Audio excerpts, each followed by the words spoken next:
اعوذ باللہ من الشیطان الرجیم بسم اللہ الرحمن الرحیم الحمد للہ رب العالمین وصلی اللہ علی محمد وآلہ الطاہرین اللہم صلی علی محمد وآل محمد وعجل فرجہ.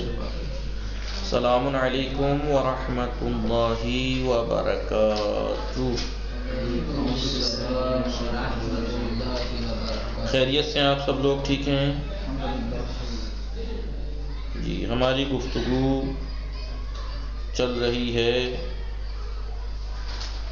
خدا شناسی اور خدا یابی کے سلسلے میں.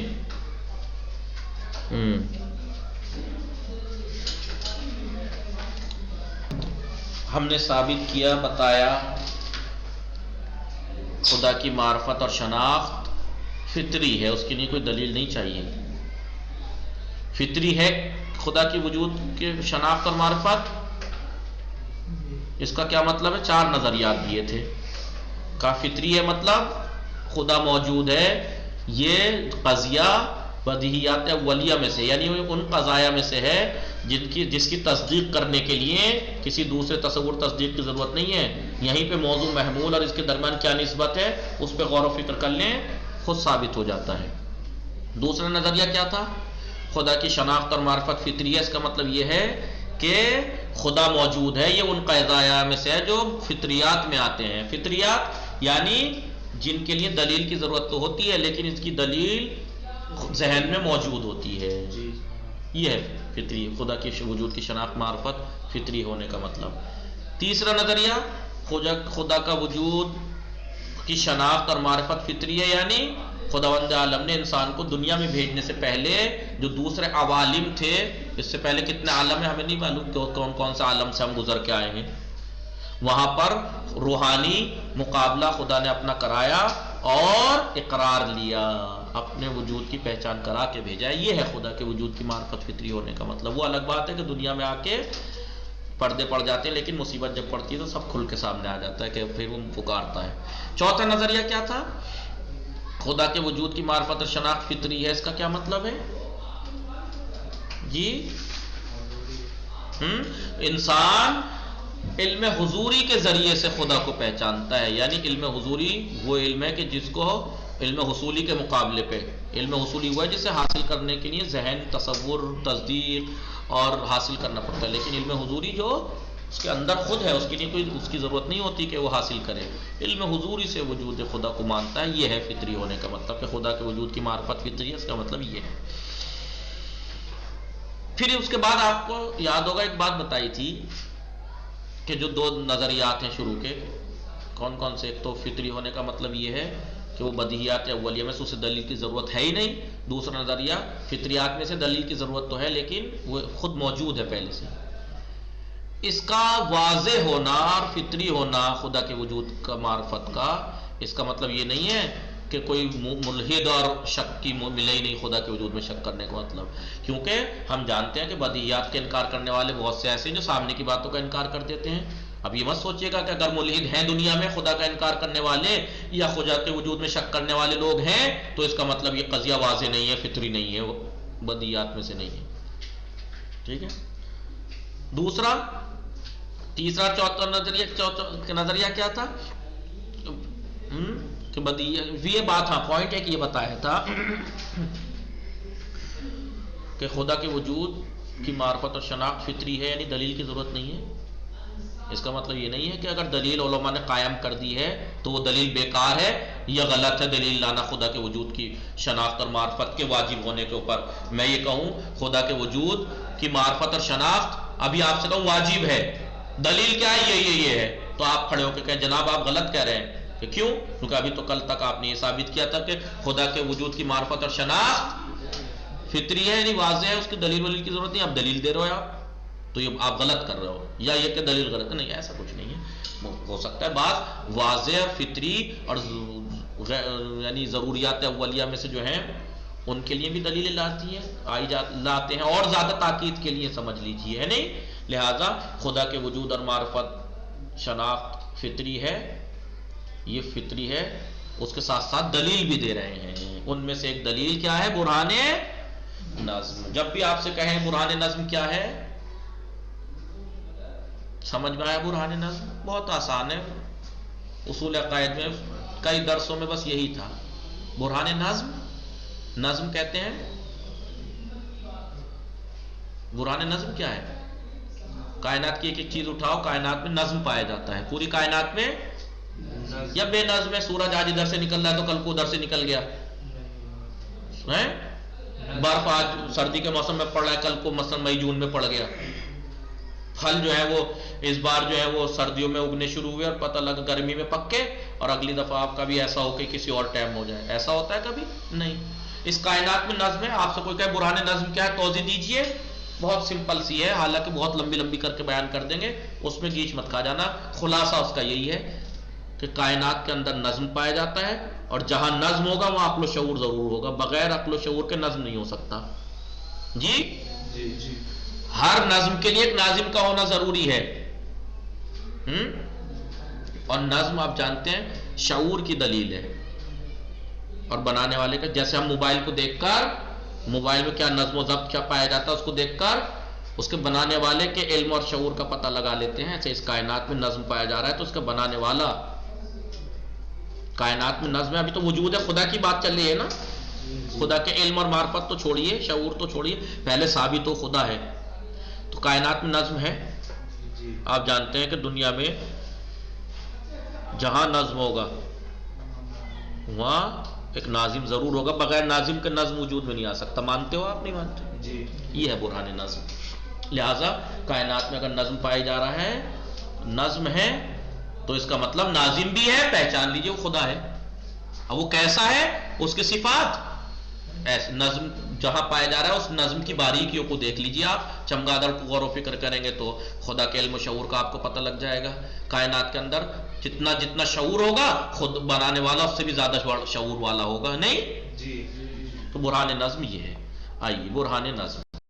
پس از بررسی راہ فطرت، راہ فطرت کی بررسی اور تحقیق اور گفتگو اور جستجو کے بعد، بے عنوان راہی درونی برائے شناخت خدا، خدا کے جی راہ فطرت کس عنوان سے پہچانوائی آپ کو؟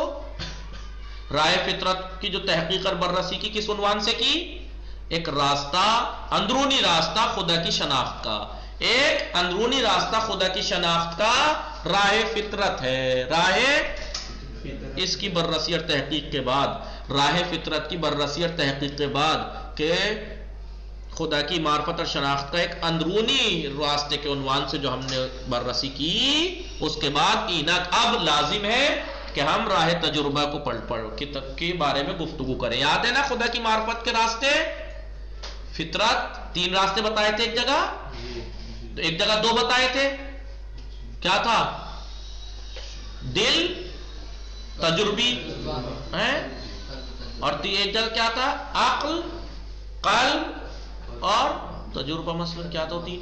ان میں سے ہم نے ابھی فطرت کی کر لی اندرونی راستے کے عنوان سے. اب ہم تجربے کی بررسی کریں گے، بات چیت کریں گے. ہمان گونہ کے گفتیم، جیسا کہ ہم نے کہا پہلے، مقصود از راہ تجربے، تجربے سے مراد کیا ہے یہاں پر؟ وہ ہے کہ آدمی مطالعے در جہان، پیرامون خیش، اپنے بارے میں دنیا کے اندر مطالعہ کرے، خدا کے وجود کے بارے میں. پیرامون خیش بے خداوند رہنمود گردد. ہے نہیں؟ کیا مطلب ہے راہ تجربے کا؟ مطلب کہ انسان، آدمی اس جہان میں مطالعہ کرے اور اپنے بارے میں، اور خدا کے وجود کی طرف رہنمائی ہوگی اس کی، اپنے آپ کو رہنمائی کرے. شایان ذکر است، یہ قابل ذکر بات ہے کہ بہ توجہ امتیازات ویژے این راہ، یہ جو راستہ ہے، تجربی راستہ جو ہے، اس کے جو امتیازات اور خصوصیات جو ہیں اس کی خصوصی، ان کو توجہ میں رکھتے ہوئے کہ جن کی طرف ہم اشارہ کریں گے انشاءاللہ. لہٰذا ان خصوصیات اور امتیازات کو طرف قرآن کریم توجہ خاصرہ بیان مبذول داشتے. قرآن کریم نے خاص توجہ اس راستے کی طرف دی ہے. قرآن میں اکثر جگہ دیکھ لیجئے راہ تجربے کی طرف کہا ہے. کہاں؟ آپ اونٹ کی طرف کیوں نہیں دیکھتے؟ کیف خلقت، ہے نہیں؟ قرآن کریم نے جہاں بھی تدبر اور تفکر کی دعوت دی ہے، کائے کی دلیل ہے یہ؟ تجربی کی ہے نا، دنیا دیکھو، اونٹ کو دیکھو کیسا بنایا گیا، فلاں کو دیکھو، اس کو دیکھو، اس کو دیکھو. اب کیوں نہیں غور و فکر کرتے آپ؟ کیوں نہیں غور و فکر کرتے آپ؟ ہے نہیں جی سمجھ میں آئی بات؟ بولیے. جی جی. لہذا قرآن کریم نے اس کی طرف خاص توجہ مبذول کرائی ہے، دلائی ہے. در آیات زیادی، بہت سی آیات میں آدمی کو تدبر اور تمام پدیدہ عالم، اس عالم کی تمام مخلوقات کو بے مسابہ آیات و نشانہ ہے تکوینی خداوند عالم کی تکوینی نشانیوں میں سے گنایا ہے. جہاں جہاں بھی آپ کو یہ قرآن میں دکھائی دے گا نا آیات اللہ، آیتن، نشانیاں نشانیاں، اس قرآن میں آپ پورے قرآن میں آپ نے سب نے پڑھائی ہے کتنی جگہ خدا کی نشانی ہے، یہ خدا کی نشانی ہے، پورا بات بتا دی. اور یہ آیتن، یہ ان لوگوں کے لیے نشانی ہے جو تدبر کرنے والے ہیں. یہ سب خاص توجہ دلائی گئی نا پورے قرآن میں، اس کی طرف سب سے زیادہ توجہ دلائی گئی. برہان نظم کی طرح جہاں جہاں بھی جانوروں کے بارے میں گفتگو ہوئی، انسانوں کی خلقت کے بارے میں ہوئی، پیڑ پودوں کی خلقت اس کے بارے میں ہوئی، یہ سب کیا ہے؟ تجربی تو ہے. تو انہیں خاص توجہ دلا گئی. خداوند عالم نے کیا کیا ہے؟ فراخوان دیا، بلایا ہے آدمی کو، توجہ دلائی اور اپنی طرف بلایا ہے. ٹھیک ہے. لہذا بہت سی آیات میں آدمی کو ان سب کے مخلوقات خدا کو کے بارے میں تدبر کے لیے بلایا ہے، یعنی اسے آمادہ کیا کہ تدبر کرو، غور و فکر کرو. باین حال اس کے باوجود چنین بے نظر میں رسد، ایسا نگاہ میں آتا ہے، ایسا نظر میں آتا ہے کہ حکیمان یعنی حکماء، علم فلسفہ جاننے والے اور متکلمان اسلامی فلسفی اور علم کلام جاننے والے آن چنان کے شاہی استعاز جیسا کہ مناسب ہے برین راہ عمومی، اس عمومی راستے کو، وہ ہموارے اور ہمیشہ کے راستے کو، خدا شناسی کے ہمیشگی اور عمومی راستے کو، اس کے اوپر انہوں نے تاکید نہیں کی ہے زیادہ. ہمیشہ اس پہ تاکید نہیں کی، جبکہ قرآن مجید میں بہت ہے. خدا شناسی مبتنی بر مطالعہ تجربی، خدا کو پہچاننا تجربے کے مطالعے کے ذریعے سے، خدا کی مخلوقات و موجودات عالم ہستی کے موجودات کے بارے میں معمولاً در قالب برہان یا دلیل نظم، برہان نظم یا دلیل نظم کہہ لیجیے، اس دلیل نظم کے ذریعے سے ثابت کیا جاتا ہے. اس میں خدا شناسی جو ہوتا ہے تجربے میں کیسے ہوتا ہے؟ دلیل نظم کے ذریعے سے. دلیل نظم یا کہہ لیجیے برہانے کی بات ہے. لہٰذا پیش از توضیح ان برہان، اس دلیل، اس برہان کی توضیح دینے سے پہلے ضروری ہے کہ آپ کچھ نقطوں پہ دھیان دیجیے. نمبر 1، با مروری کوتاہ بر آرائے حکیمان و متکلمان مسلمان علم کلام جاننے والے اور فلسفہ جاننے والے علماء کی رائے کے اوپر تھوڑا سا مرور کیجیے. کیا کہتے ہیں اسے؟ تھوڑا سا مطالعہ کر کے اس بارے میں بخوبی یہ بات روشن ہو جاتی ہے. کیا روشن ہو جاتی ہے؟ می شواد کے درماہیت یہی ہے. تو اس بارے میں مسلمان علماء کلام اور فلسفیوں کی رائے کے بارے میں تھوڑا مرور کر کے بخوبی روشن ہو جاتا ہے کہ درماہیت روشن، می شواد روشن ہو جاتا ہے کہ درماہیت مقدمات و نتائج، ماہیت میں مقدمات اور نتائج آنچہ کہ معمولاً جو کچھ جو برہان نظم یا برہان اتقان سن بھی کہا جاتا ہے، اس میں اختلاف نظر شدیدی وجود دارا، بہت شدید اختلاف پایا جاتا ہے ان کی رائے میں، علماء اور حکماء کی. گروہی آنرا استدلال عقلی، بہت سے لوگ اسے عقلی استدلال کہتے ہیں. جی ایک ایسا عقلی استدلال ہے برہان نظم جو تجربے کے اوپر کیا گیا ہے. دیکھیں تجربے میں تو عقل کی ضرورت تھوڑی ہے، لیکن ان کو دیکھ کر تجربہ کر کے برہان تو عقل سے کی جائے گی نہیں. جی عقل لگائی جائے گی نہیں لگائی جائے گی؟ سارا نظم دیکھنے کے بعد، تجربہ کرنے کے بعد عقل تو فیصلہ کرے گی. عقل یہ کہتی ہے کہ یہاں نہیں، اس کائنات میں نظم پایا جاتا ہے، آپ نے تجربے سے ثابت کر دیا. اب عقل کا کام ہے، یہاں سے عقل کا کام ہے، وہ استدلال کرے گی کہ جہاں بھی نظم پایا جاتا ہے ایک ناظم ضرور ہوتا ہے. تو بہت سے لوگ اسے کہتے ہیں استدلال عقلی ہے، کہ جو کہ تجربی مقدمات سے فائدہ اٹھایا گیا ہے، یعنی ان تجربوں سے استفادہ کر کے استدلال عقل نے کیا ہے. استدلال ہاں. تو یہی کہہ رہے ہیں کہ برہان نظم کے بارے میں علماء اور حکماء کی آراء، نظریات پر غور و فکر کر کے، پڑھ کر، مطالعہ کر کے یہ بات سمجھ میں آتی ہے، یہ بات روشن ہو جاتی ہے کہ کہ برہان نظم کی جو ماہیت ہے اور جو مقدمات اور جو نتیجہ ہے ان کے بارے میں ان لوگوں کے درمیان شدید اختلاف ہے.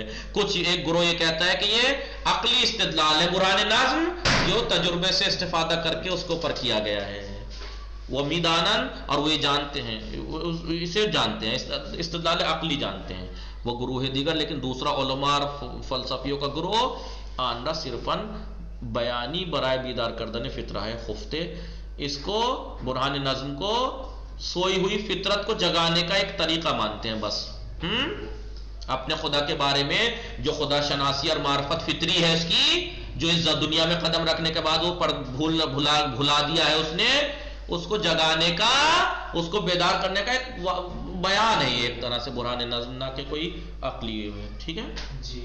ہم چنین اسی طریقے سے دربارہ مقدمات، اس برہان کے جو مقدمات ہیں مبادی تصوری و تصدیقی جو ہیں اس برہان کے، اور نیز دیدگاہ اس کے بارے میں بھی متعدد آراء اور نظریات ہیں مقدمات کے بارے میں بھی. مثال کے طور پر معانی مختلفی برائے نظم در نظر کی رفت شدہ، نظم کے ہی معنی مختلف مراد لیے گئے ہیں. نظم کے کیا معنی ہیں؟ الگ الگ نظریات ہیں در ان کے اس بارے میں کہ چگونے میتوان از وجود پدیدہ منظم، کہ کس طریقے سے منظم پدیدے یعنی موجود مخلوق جیسے سورج، چاند، ستارے، ان سب میں نظم ہے نہیں جی. تو ان موجودات جو ہیں مختلف ہیں ان کے اندر کیا کریں، خدا کے وجود تک، شناخت تک کیسے پہنچے. اس میں اتفاق نظری وجود نظر، اس میں اتفاق نظر نہیں ہے کہ کس طریقے سے پہنچے. نظم کے مختلف معنی مراد لیے گئے ہیں، اور اس بارے میں کہ منظم پدیدوں کے ذریعے سے خدا کی شناخت تک پہنچا جا سکتا ہے. یہ جو مخلوقات موجودات منظم ہیں ان کے ذریعے سے خدا کی شناخت تک پہنچا جا سکتا ہے، اس بارے میں اختلاف نظر ہے، متعدد نظریات ہیں. اسوئے دیگر دوسری طرف گروہی ان برہان را برائے اس بات وجود خدا بکارمی گرہن، ایک گروہ تو اس برہان کو یعنی برہان نظم کو خدا کے وجود کو ثابت کرنے کے لیے استعمال کرتے ہیں، لیکن دوسرے اس کو فقط خدا کے بعض صفات ثابت کرنے کے لیے استعمال کرتے ہیں. جیسے میں نے ابھی بیان کیا تھا جہاں نظم ہوگا، نظم علم عقل و شعور کی دلیل ہے.